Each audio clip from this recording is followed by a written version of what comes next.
14 सितंबर 2020 की ओर नजर डालें तो यह तारीख उस विभत्स घटना की ओर इशारा करती है जिसमें एक दलित परिवार की बेटी के साथ घिनौना खेल खेला गया, जिसमें पुलिस प्रशासन ने भी खूब कानून की धज्जियां उड़ाई और दरिंदों को बचाने के लिए एडी चोटी का जोर लगा दिया। अब आपको याद आया होगा, जी हम बात कर रहे हैं मनीषा वाल्मीकि हाथरस हत्याकांड की।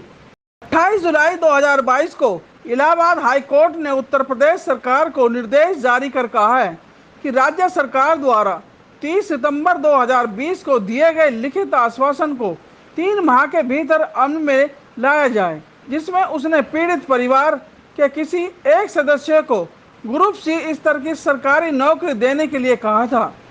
आदेश पारित करते हुए कोर्ट ने विनय तिवारी और मनीष गुप्ता हत्याकांड में राज्य सरकार द्वारा उनकी पत्नियों को सरकारी नौकरी और भारी आर्थिक सहायता देने का संज्ञान भी लिखा है। कोर्ट ने कहा कि जब सरकार ने इस केस में भी देने के लिए कहा है तो वायदे को पूरा करना चाहिए।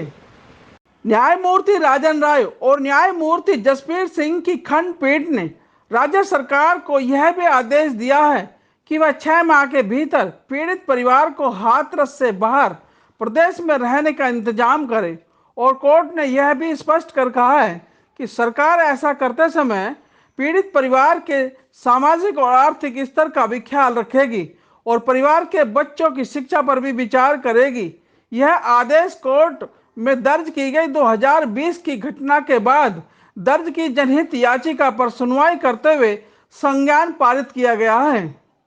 पीड़ित परिवार की ओर से कोर्ट में कहा गया था कि घटना के बाद पीड़िता के पिता और भाइयों की नौकरी चली गई है, उसके पास कृषि की जमीन बहुत कम है जिससे परिवार का भरण पोषण ठीक से नहीं हो पा रहा है, और यह भी कहा गया है कि घटना के बाद से हाथरस में सम्मान का जीवन जीना दूभर हो गया है।